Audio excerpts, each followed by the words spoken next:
Sometimes I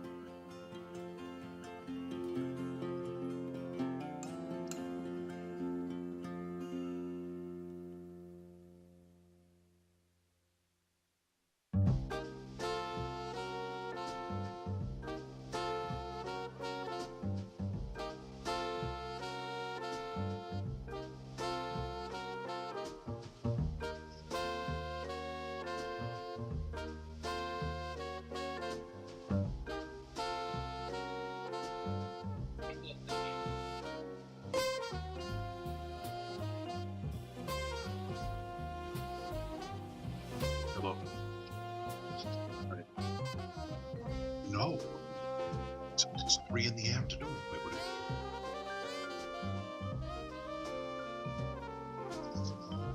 be? Yeah. Yeah.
About 3:04 in the afternoon, and there are really a couple topics on the discussion today. One was to finalize the recommendations for the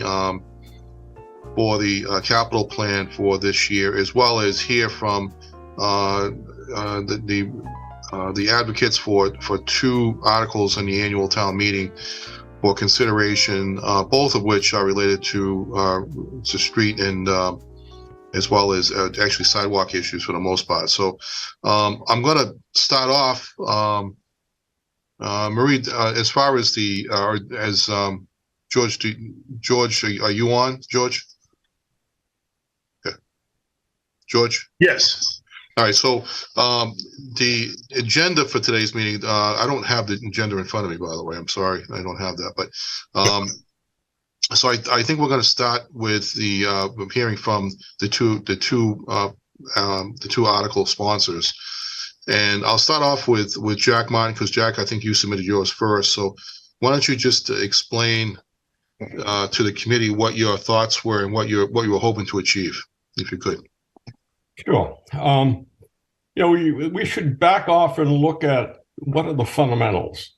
And we're talking about roads. And a road is a public right-of-way. Pedestrians, bikers, motorists all have equal rights to use them. In practice, however, it's risky for pedestrians to use many of our roads. And the goal of this petition is not to solve that problem. It's a big problem financially, but is to reduce the risk by making sidewalks an annual part of the capital plan. And how do we do that? Well, you look at the financial policies document, and it sets a goal of no less than $1 million a year for pavement management. And that money is to come from Chapter 90, meals tax, and free cash. Well, we receive $1 million a year from the meals tax and $650K from Chapter 90 funding, or round numbers. Now, the petition allocates 40% of the Chapter 90 money to sidewalks, about $250,000. So sidewalks would then become about a quarter of the annual pavement budget. Now, when I circulated this petition, which was in December, I had to assure several people that it included sidewalk construction on heavily traveled roads through residential areas, not just repaving existing sidewalks. Sadly, it's surprising, but sadly, many of our heavily traveled roads have no sidewalks, even though they're running right through a residential area. Remember, the issue is pedestrian safety. Now, we have a 2019 Complete Streets Plan, and if you look at that, you'll see it would take about $8 million to bring sidewalks up to modern standards. Now, I removed some items that were address different topics. Unfortunately, that plan looks mostly at existing sidewalks and ignored most of the areas that don't have one today. So the actual cost of bringing our sidewalks up to modern standards is at least $15 million. Obviously, $250,000 a year that would be raised through this citizens petition is not enough to meet this need, but the goal is to get it started. We've been in this situation. Why are we here? Well, we've been ignoring sidewalks for 20 years. And so we're not going to fix it overnight. It'll take years, but the petition, the intent of the petition is to get the process started. Incidentally, I'm surprised that this is even on the CIP agenda, because it doesn't request any funds. It simply reallocates existing funds. But whatever, I ask for your support. So the reason why it's on there, Jack, is because it's anything over $25,000 of a capital request. This is a capital request that it would actually have to require a recommendation from this committee before it could go forward to the next phase, which would be the funding phase, or before the selectmen, and then ultimately to town meeting. So well, that's the reason why it's before that. Yeah, technically it's not a request, it's a reallocation. Call it what you will, it's still expenditure of town funds. So I think that's the issue. So all right, so any questions from the committee about Mr. Martin's request? Can't be that good.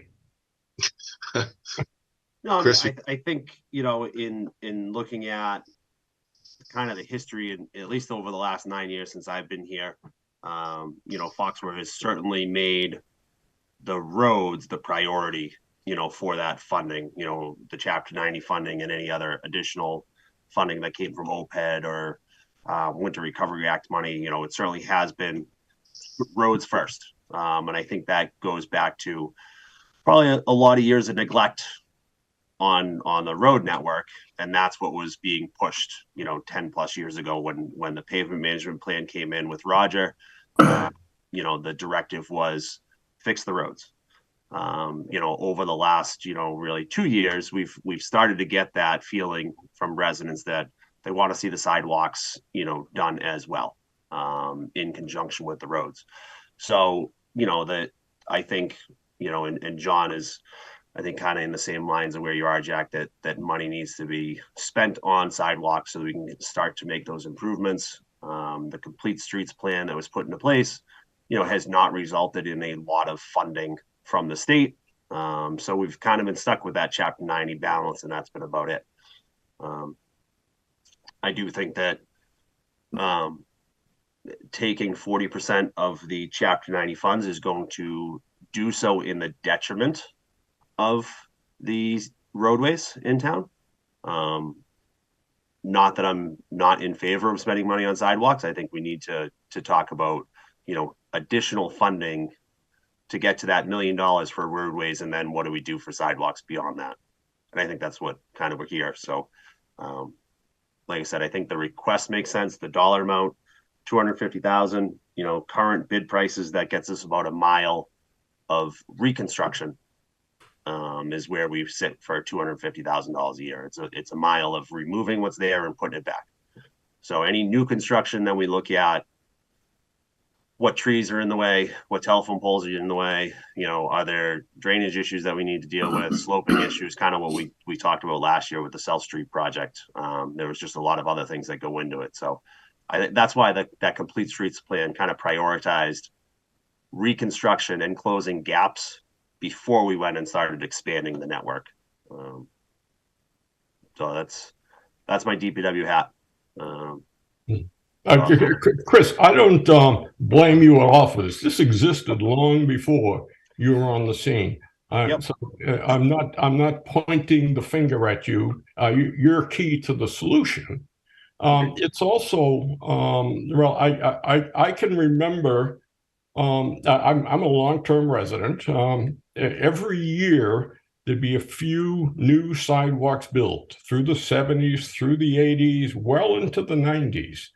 And at some point, about 25 years ago, sidewalk construction stopped.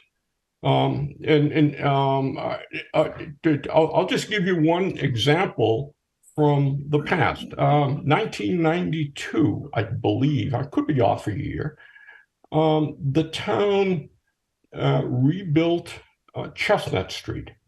Now, Chestnut Street was, it had no sidewalk, or at least for parts of it had no sidewalk.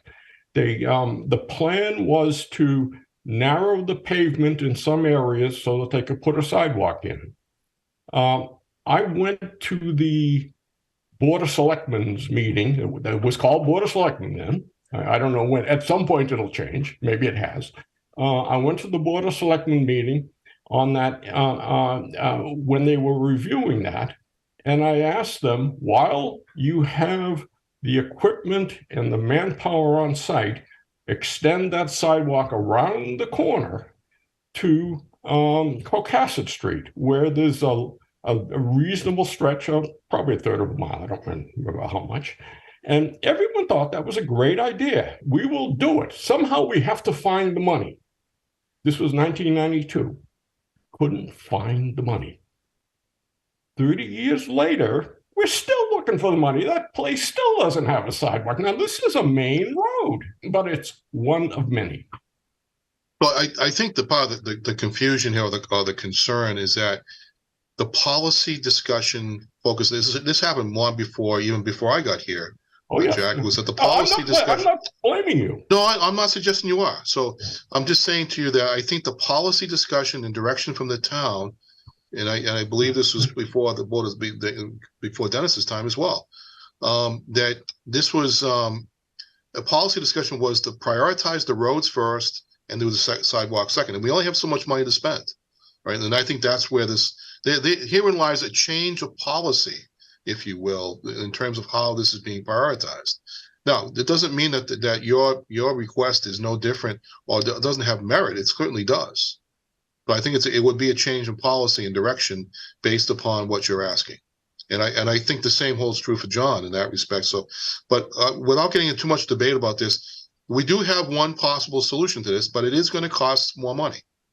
And it's a bond issuance, but we'll talk into that in a few minutes. We'll get into that discussion. So I'll talk but Dennis, did you have any further questions about that? No, I was actually going to raise the bond issue myself as a vehicle, maybe, because clearly this is a multi-year plan that needs to be put together and put in place and funded over, a significant amount of time. That's correct. So I do think that we'll get into that discussion, but Maria and I have been talking about what that might mean. It also would actually provide a bridge to the next several years. I think 7 or 8 years, where we will have we'll be freeing up some pretty significant long-term obligations. So, which will provide us ability to pay for more things. So I'll kick it over to John now. John, do you want to talk a little bit about your request and let the people know what you're looking at? And Dennis, so you can know on the Complete Streets program, there's now 280 of the 300 and how many towns are there, Bill? 350, 316 Massachusetts? Yeah, it's that 352, I believe it is, right? So 280 are eligible, and the state gives $15 million a year, and 280 divided by 15 million.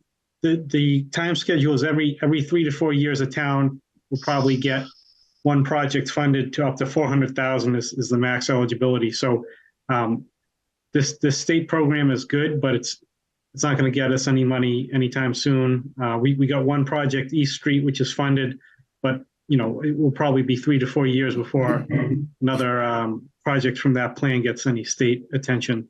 With Cocasset Street, I think just west of 95, there's a major gap between the town center and the eastern part of the town. It's kind of the biggest spot in town where you have a big no-go zone between a lot of population. And especially with what happened with this past November, and I don't have all the full details because the reports aren't public, but we had a person crossing the road there in a crosswalk that is in pretty poor condition and ended up dying. So the projects identified would put sidewalk just to the west of 95, would restripe all the crosswalks, and it would add a new sidewalk outside of the Burrell School. There's an area there where there's a entrance to Burrell, just outside of I believe it's East Street intersection, and would fix some of the existing sidewalk that goes directly to the Rotary area. And if you want, I can show you I can share my screen and show that the individual projects that are listed. So I don't know who has so that would look for John the opportunity to present. Does anybody have any questions about that before we go to that, John? Because I don't have that ability to do that. But I can certainly, if anybody has any questions, we can certainly try and answer them before you do that. Yeah. If anyone has questions.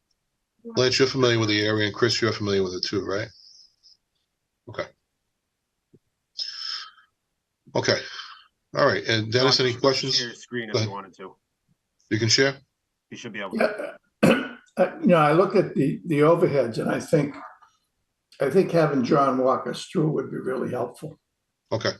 Okay. So give me just a second here. Can you guys see this map? Yeah. So this is a homemade Google map. It's the best I can do. I don't have GIS background training, but the Complete Street plan has 40 projects, I believe, listed, and I use Google Maps to try to map them out. And this is Cocasset Street. And my rough guide here is anything brown is crosswalks. So project 29 on the list is to redo all the crossings throughout Cocasset Street from, this is the East Street intersection to the center of town. And then this orange section is number 13 on the Complete Street project, which would be redone. And number 10, which would add new sidewalk. Now, in my past conversation with Chris, this also number 11, which would go under 95, and he said he wants to stay away from that for now because it would involve a lot more coordination with the state, which it doesn't sound like we have the bandwidth to do right now. But if we got number 10 here, what it would do is where it ends at Chestnut Street and where it ends kind of across from Elm, we would close the loop here. So basically we'd have sidewalk all down Chestnut Street, all down Cocasset, all down Mechanic, so that it would kind of close the loop right here. And then the final aspect of what I proposed was number 12, which is new sidewalk right next to the Borough School, where none exists currently. And I believe this is one of the two entrances in and out of the school, so it would be on either side and connect with existing sidewalk. And just so you guys know, this is the one that got funding from the state, number 3 on the plan for the East Street, Cocasset Street intersection rebuild. Okay, very good. That was very helpful. Thank you, John. So, all right. So, any further questions from the committee before we go to the next phase? All right. There is a couple things. I think what I'd like to do is go to the funding phase of this, and I think Marie was going to get into was able to present some of the options that we have here. So, Maria, if you can come back on the screen for now, I'll be happy to. And you can share your screen as to what you've come up with based upon the meeting that we had the other day, and we'll talk about and then we'll get into a discussion about what the option would be to fund the possibly fund the two projects that have been presented. Also, with respect to the $350,000, Chris, one of the things we talked about too was deferring that until the fall as well, for two reasons. One is the fact that I think our free cash position is going to be better this year than before. Not only that, but we're not going to have to pay another additional OPEB payment, which will easily provide enough money to cover that. And you have enough projects on your plate right now that it wouldn't be like you'd have to use that money immediately anyway. So it would give you the ability to do some work in the spring of next year as well. So that would give you some ability to spread that out. It hopefully allows the state budget to move forward too, because exactly. The new governor has proposed, I believe she proposed $400 million for Chapter 90 funding, which would double for each town. Assuming she sends that out as Chapter 90 funding and not buries it in other grant programs. Exactly. So that would get us but we would at least be able to get to the $1 million mark that we're looking for this year based upon what the policy is recommending. So, all right, Marie, you want to take it from here? Can you do that? Yep. So before I get into the topic, I just wanted to clear up some confusion that we've heard regarding the free cash. So last Saturday when we met to discuss the funding, we had said that we had 1.34 million available to use towards the budget. Now this 1.34 is not the balance that was remaining in free cash. It's just what we had available to use towards the capital budget, leaving 1.5 million unspent, which is what we've been trying to do the last 3 years. Just to kind of, it's not a good practice to deplete your entire free cash. By leaving 1.5 million there, you have a good starting point for the next year. And, in case an emergency comes up, you have a good starting point there. So I just wanted to clear that up. And then regarding the bond issuance. Let me just share my screen.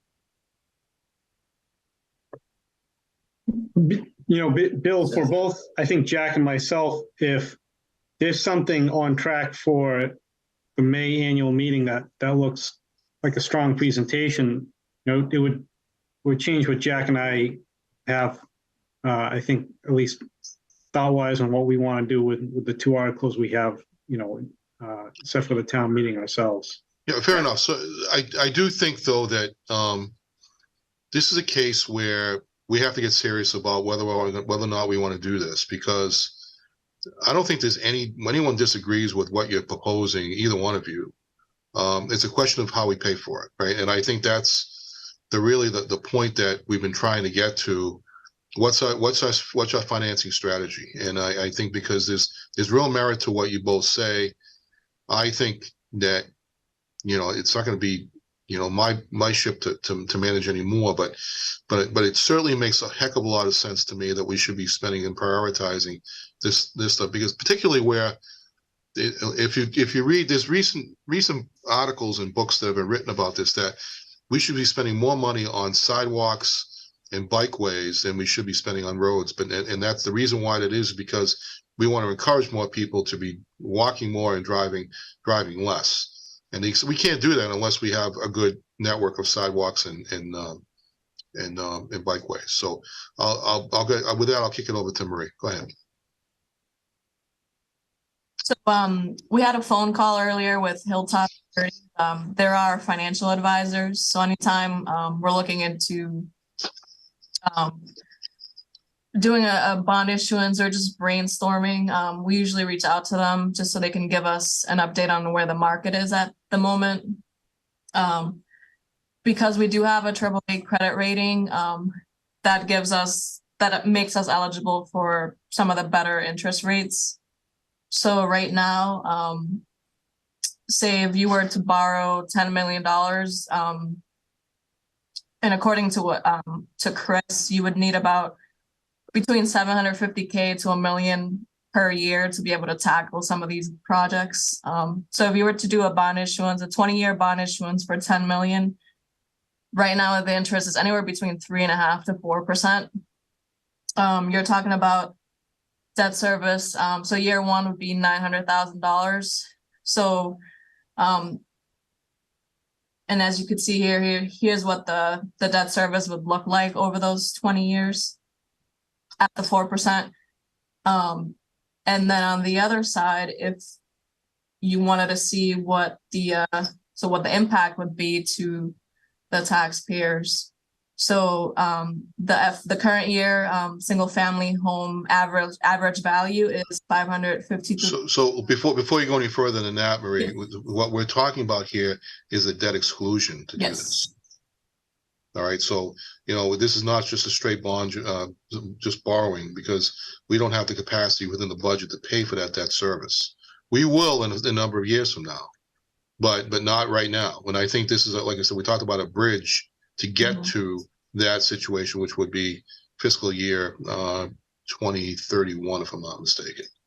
So, but go ahead and this is what the impact shows. Go ahead. Yes. Yeah. So this is what the impact of that debt exclusion would be. So on the average single family home, $552,000, it would be about $121.57, and this is per year. And this chart here kind of shows you just the different values and what the impact would be.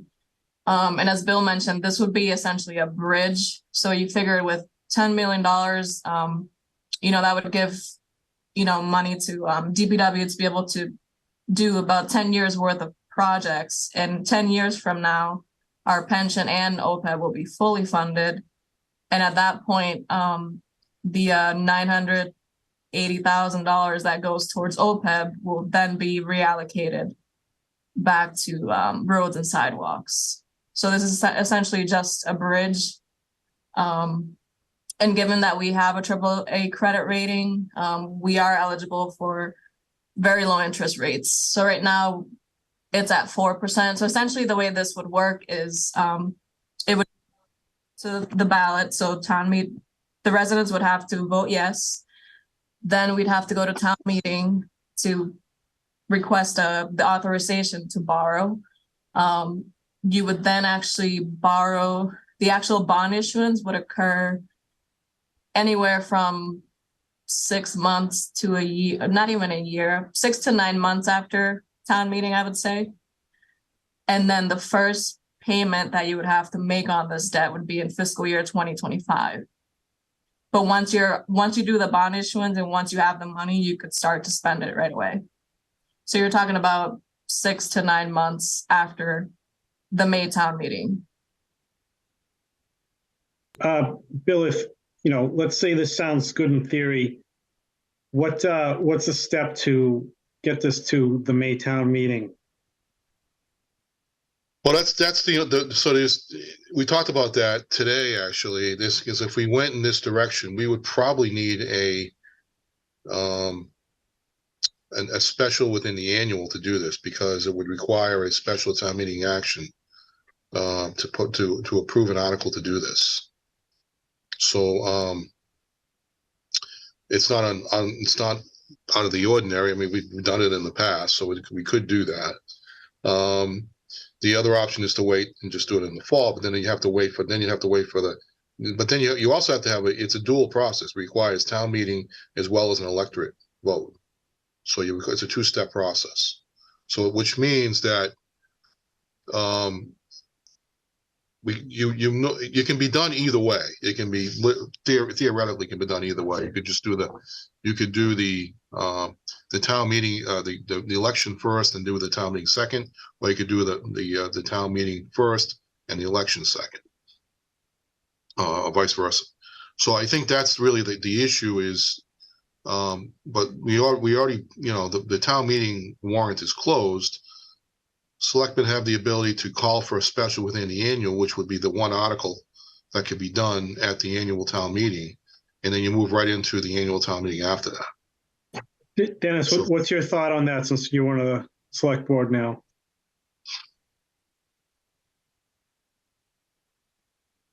But you got to turn on your mic, Dennis. There you go. You mean my thought on a special town meeting, or what? Well, putting an article on it, opening up the warrant for a special versus the annual, because we haven't, we've not had any discussion about this at the board level.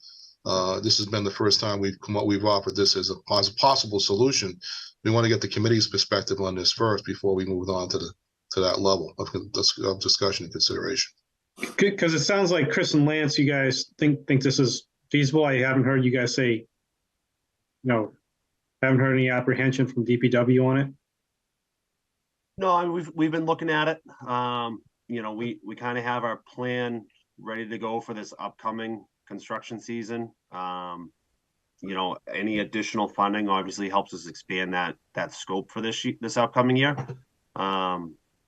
We have talked about how much money it's going to cost to do this. Obviously getting to that $1 million, $1.1 million for road construction to maintain the level of road surface rating that we're at. And then, sidewalks, like I said, replacing an asphalt sidewalks right in that $250,000 per mile for this upcoming fiscal year. Any curbing, any other work is, just adds into that. So we've talked about another, $400,000 for sidewalks. So that, like Marie said, that $750 to $1 million mark is kind of what the sweet spot would be, and carry us through the next decade until the OPED gets freed up and can come back to the roadways and sidewalks. So there is.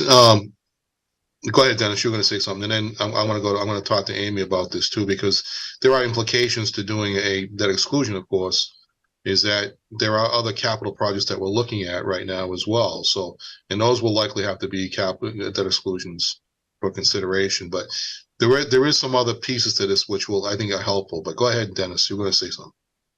Well, no, a couple of things. I mean, there's been more. Still coming to the end of my first year on the select board, but there's been more discussion about sidewalks, I think, than anything else in terms of town priorities. So where does it fit within the overall prioritization, I think remains to be seen, but it certainly has jumped out at me, and I'm sure you'd agree, Bill, that it's a priority. No question. The other fact I would just throw out there is if there's no other real funding source of $1 million or $750,000 to $1 million for this year, you know, are there any other options there that could be explored? I'm not aware of any, but I just kind of put that out there. One of the urgencies, I think, is, and Marie touched on it, and I think it's going to get worse, is that, you know, the interest rates are going to go up a lot more than people anticipated. Mm-hmm. You know, the newest information, you know, that's bouncing around by the Fed now, even as recently as today, is inflation is not tamed. They need to go bigger and quicker to really do things to get inflation under control, which argues for, if there's going to be a bond issue, you know, now the sooner the better, really, because it's not going to be easy as 6 months, 9 months into the year, right? In terms of the interest rates and the cost of money. And Dennis, you know, it's something that kind of, I think, has been ignored for, sounds like Jack says, since the 2000s, we haven't done anything. So we're kind of coming out of a hole of 20 years on this issue. So it's almost like we're not even catching up if we start today. So I'm hoping that, you know, we can keep it on a good timetable to hit it for the May meeting. Well, I think this is a case where if people are really serious about this issue, you almost have to put your money where your mouth is in this one. You know, and I mean that in all good intentions, because if people, I mean, it's not like we have an extra $1 million laying around that we have to pay for, you know, for debt service or something like this. So I think it's it is something that we should be doing, no question about it, but it hasn't come to the forefront of being a priority only till recently. And I think that, you know, it really wasn't even a priority for the first 8 years or 9 years that I've been here. It's only recent in the past year or so that we really had some real conversations about it. But Dennis is 100% right. This has been a number one consideration since in the past year. And it's a right one. It's a good one, I think, personally. One of the questions that came up a few minutes ago was, what other sources of income? I'm speculating here, but one of the things that struck me, as I mentioned earlier, is people are particularly interested in sidewalks where there are none. Well, we have Green Street, which is 100% residential. It's a state highway. Now, I would assume that one could tap, let's call it our senator or our state rep, and somehow, can you get money into some bill for sidewalks on Green Street, or call it Route 106, if you will? So it is a numbered roadway. Well, 106 is a numbered roadway. It is a local road. The state Mass DOT does not own that roadway. Oh, is that we actually plow it. Yeah, we plow it. So. It's ours to maintain. So even though it's a numbered highway. Correct. And I'll tell you, Jack, driving from Plainville to Foxboro in a snowstorm, the Foxboro side is very nicely plowed. When you hit that Plainville border and you say, well, you got to drop down, 15 miles to stay on the road during a snowstorm. Well, I at least tried. I might throw in Bill into Dennis's statement about any other options. Early in this meeting, I think it was John Mahoney that said, when you're looking for the state, they seem to come few and far between, and it takes a lot to get it. I'm not discounting the fact that the state might come through with some type of, grants and what have you. But if you're serious about doing something in a long run, you do it yourself. Yeah, and the way to do it is our bond or our debt structure right now is not bad for a town of $100 million budget. A lot of it is falling off. And I think the only thing that may have been missing from what we've been talking about oh, wait a minute, if we wait until 31 or 32 or something like that, the OPEB and everything will fall off. There is debt exclusion falling off within the next few years. So if you, and I'm only making the number up, if you go up $900,000 for a debt exclusion and you lose $400,000 to $600,000 within 2 years, the scale that you just saw on there that Marie did gets nullified to a half or a third or a fourth, something to that effect. I think we did talk about that, George. I know you weren't part of that conversation, but the other side of that coin, and that was one of the things I was going to mention earlier, is that, and I was going to look at Amy at this when I said that, but was that we are going to have some debt debt exclusion service falling off. And in fact, that's the greatest amount of debt that we have in our debt is debt exclusion debt. So, a lot of the smaller things that we borrowed for over time, the only two big ones that we have remaining are the Borough School and the Town Hall. But, and those don't come off until 2037 or 2041, respectively. Actually, Borough comes off in 2041. So we got a long ways to go before we hit that one. But I think what's key is that we do have some debt exclusion debt coming off, is what George mentioned. But let's not forget that we also have a DPW facility that's going to have to go on as well. So we're going to, and so effectively, and that's about a $11 million project. So it's another $10 million on top of the $10 million that we're going to borrow here. So whatever impact that we have effectively gets doubled by that, but then gets reduced backwards by what comes off in a couple of years. So roughly a $2 million debt service would be somewhere around about $240. So that would get it back to about $200 a household at that point. Now, let's full disclosure here. What happens if we get the Taylor School project on top of that? Then it becomes another consideration. So I do think we have to be, if we're going to talk about this, we have to be fully cognizant of the fact that there's several different implications. But having said that, I do think that we get to the Taylor School, and Amy, you know this better than I do. I'm sure Bill knows this as well, that this could be several years before we get to Taylor. In the meantime, that stuff falls off. We're that much closer to paying off the OPEB and the pension debt. We're in a better position to address that, I think, than where we were, just a few years ago. So I think the stars are starting to align to the point where I think we could actually do this, pull it off, but at the same time, still keep the other projects and priorities out there for consideration. Bill, has the community center or senior center fallen off the radar? It has not. So that's another consideration. I mean, that's number 3. So it'd be lining up for 4. There'd be 4 major projects that would require debt exclusion consideration.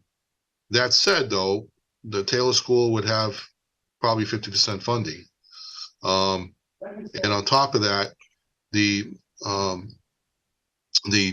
senior center or community center project would probably end up closer to the point where we do pay everything off. But rolling off at the point that we're no longer paying for the long-term debt on the pension is probably about a $3 million number, Marie, somewhere in that range.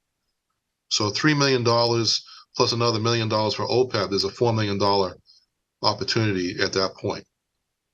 So that gives us a lot of ability to do a lot of things. And I think you could pay for a lot of debt service under those conditions. Right. And that will be within the levy, by the way. So which is not debt exclusion. So that's it. So I wanted to kind of lay that all out there for you. If you all feel comfortable, if you want to think about it some more, we can meet again on this. But time's ticking in terms of getting this in front of the Board of Selectmen for, and in front of the AdCom for that matter, for consideration for a special meeting if we're going to do it. Bill, just one last thing. I'm not sure in regard to whether you have something built into your what do you call it, bylaws there. Most of the time, the vote that's taken at the annual or special town meeting is used as a bellwether for the selectmen to move on, to put it on for a ballot vote. Okay. In other incarnations where I was, the selectmen could actually do it with impunity. It's just that they would use the town meeting to say, is there interest in doing this? Now it could be different here, but you could check that out, I guess.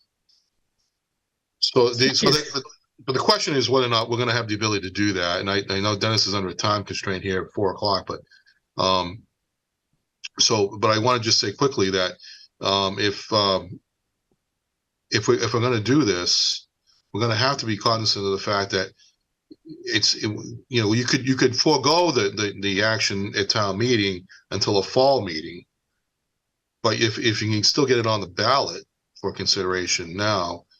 But my only concern about doing a ballot question without doing a town meeting is that you're not going to have any opportunity to really educate the voters on the issue. So both are required for a bond. One's not advisory. One's so it goes to town meeting first or second, and then it could be voted first or second. So it does require both steps for that exclusion. Okay. Okay. All right. So I'm going to, in the interest of time, I want to get to the vote on the plan at this point. I'm happy to come back to the other discussion because Dennis has to leave. But Marie, you want to just present the financing plan that you have for the capital plan? So what are we? Is that from Saturday, Bill? Yeah, from Saturday. All right. We voted on that. I thought we voted that Saturday. Yeah, I thought we did too. So I just want to make sure there's any further questions about that before. And I just wanted to make sure that you're aware of the fact, Chris, the one thing we didn't talk about was the $350 for the roads. Right. But we've come to the conclusion we're going to wait on that till the fall. All right. We can pay for that in the fall. Yeah, Okay. I think that's fine. I think that was the one thing that was left to be voted on if we had to vote on something today. Okay. Fair enough. That. So okay. Other thoughts and considerations before we move on? So I think that would be the one. If you're comfortable with that, Chris, then I would entertain a motion to defer that until the fall town meeting for the funding for the $350,000 for the roads. I would need a motion for that effect. So moved. Okay. Do I have a second on that? second. Okay. All right. All those in favor? Roll call vote. I'm going to say, I'll go Chris first. Chris Gallagher. Yes. John Mahoney. Yes. Dennis Keefe. Dennis, yes. And Amy Verdos. Yes. All right. And the chair votes yes.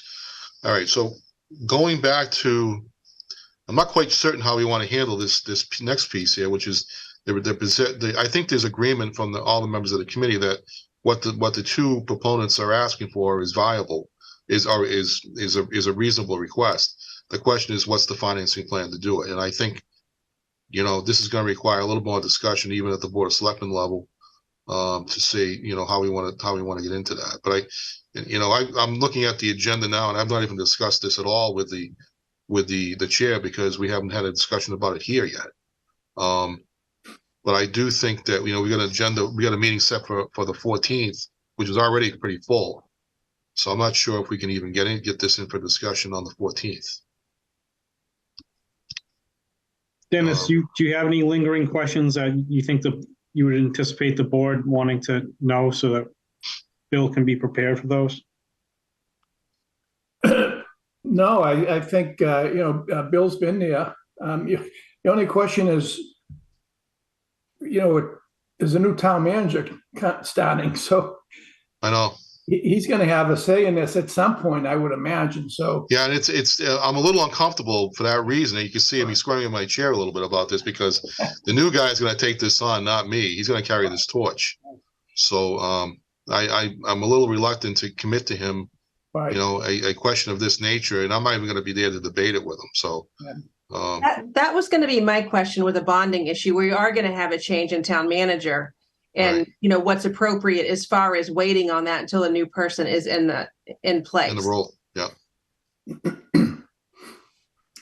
The other thing I would say, and I don't want to overstep the chair or the select board, but anytime this has been discussed, there's a lot of support for doing something here. Right. For what it's worth, I think there's So, a lot of support. In the interest of the two petitioned articles, what's your takeaway on this, Jack and John? I mean, because I don't want you to walk away. I don't want anybody to walk away today thinking we don't have somewhat of an action plan. I think what I could do, and I think Dennis, you could help me with this, is have a conversation with the board even as early as next Tuesday, as part of the capital planning process, to notify them that we have had a conversation about how to address this.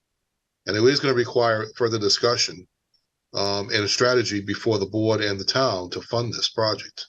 Right. And I think it's in fairness to the new manager, who's actually going to start 2 weeks after the 28th, that he should be part of that discussion and not me. Yeah, I think it would be good to get it on the agenda if we could, Bill. So we do have there is an agenda item for the capital plan this week. Coming on Tuesday night, and the fact the budget recommendations are on there, the capital plan recommendations, and as well as I think there was one other thing that we wanted to talk about, the free cash discussion. I think it was a conversation. I think there was some confusion, which Marie I think cleared up. But I think those three items were on for consideration under FY24 budget considerations. As part of that capital plan discussion, I'm happy to raise that issue and have Dennis, if you could weigh in on it. I think that would be helpful. We'll do. Okay, great. Yeah.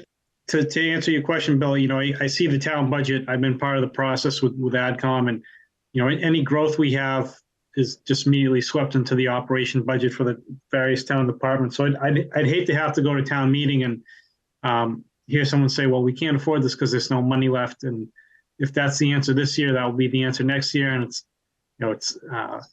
although it has more attention now, it's, if there's extra money to be spent, it's already gone. So without some mechanism, it's never going to happen. So I just to be clear about that, I'm not suggesting that there's not a ability to do it, but there isn't a lot of extra money to spend. I mean, we have operational needs, but this is more of a capital need, which is something that's a different. It's all. I mean, granted, it's all one pool of money, but it is still a capital need. Yep. So, and I think it would be operationally, we have to the focus is to take care of those operational needs first, and then take on the capital second. That's always been the case. But I do think that there's an expression of need and support for doing this, and I think the only question is going to be, how do we finance it and get that resolved? And like I said, the timing of that is not great right now because there's a changing of the guard. Number one. I think to the 40% of Chapter 90, to Jack's question and ask. This current fiscal year, we are spending money on the Mechanic Street sidewalk to the tune of roughly $200,000. This next fiscal year, we are looking at doing the curbing and sidewalks in the Rock Hill Market Street area once King is completed with his project. That's kind of a long-term 4 or 5 year follow-up now from that sewer construction project to redo all that curbing and sidewalk over there. We're looking at roughly $180,000 for that sidewalk and curbing project in that area. So we have taken away from the Chapter 90 from the roadways and are starting to dedicate money there. Again, from where I stand, I think it would be I don't know the right word for this, but it wouldn't be right of me to say, let's just keep taking away from the streets and put it towards the sidewalks. I think we need to balance that out. We do need to spend money on sidewalks. There's no doubt about that. The residents want to see that. But at the same time, it's going to be at the detriment of the roadways. And, you know, this winter, as little snow we've had, the potholes are starting to show up in force right now as we get into this cold overnight and warm during the day weather. Right. So it makes everything pop. Yeah. I think, Bill, like you said, we're at that point. You know, we keep getting asked for more and more, but nobody wants to put any money towards it. So this may be the right time to put it out there. And to be honest, for me, if you present it next Tuesday and the select board are in favor of moving it forward, you know, then they're that policy board that shouldn't matter what the new town manager says coming in. If the select board is in support of it and doing it as a debt exclusion, then they're the ones that should support it and push it forward. I mean, my only concern about next week will be just an initial discussion. The board will want a full presentation on why. And that obviously won't be till the 28th of March. So I mean, and as time wanes here, I think we want to be careful that we don't get into a situation where we may not have enough time to put it on the warrant for this for annual town meeting is my concern. Yeah, I'm concerned about the comment that Chris made, taking away from the roads. Chapter 90 money is intended for sidewalks as well as roads. You're not taking away from it. It has been taking away from it for the last 10 years. And now a section of that amount of that money will be restored. And it's not taking away from sidewalks, from streets at all. It's simply going back to where it should have been all along. But go ahead, Dennis, you're going to say something. If I could jump in, I'm on two Zoom calls now at the same. That's me. But you know, maybe an outcome Tuesday night is we talk to Leah and put together a small group, including finance, you know, George and Marie, and try to kick this around a little bit more in terms of some of the things we just didn't have time to walk through today. Okay. I'd certainly be willing to, you know, be part of that subcommittee. Okay. I think that's a good start. We got to have a process here. There's no question. And I think this is a good start for the discussion. I just think that I don't want to see the thing fail because we didn't present it correctly. And that's always an important piece. So, right. So I would say I'll raise the issue as a portion of this discussion today, and then also mention the fact that we're looking at a strategy to pay for it, and we want to know how the board feels about it, but we're happy to have a bigger conversation about it. All right. So with that in mind, I know that Dennis is a 4 o'clock meeting. Is there anything else that we need in preparation for presenting this stuff on the materials for Tuesday night for the board? Marie or George, any further thoughts? I think we're in good shape. Okay, great. All right. With that, I'll accept the motion to thank you very much, Jack, and thank you, John, for weighing in today. I want to just say for that, well, can I accept the motion to adjourn the meeting at 4 o'clock at 3:58? So moved. All right. And I have a second. I'll second. Okay, Amy seconded it. All those in favor say aye, and I'll say John Mahoney, Aye. Chris Gallagher, Dennis Keefe, Aye. Amy Burdos, aye, and the chair votes yes. All right, thanks everyone for joining me this afternoon, and All right. thanks for all your help. Appreciate it. Thank you. Thank you. Bye.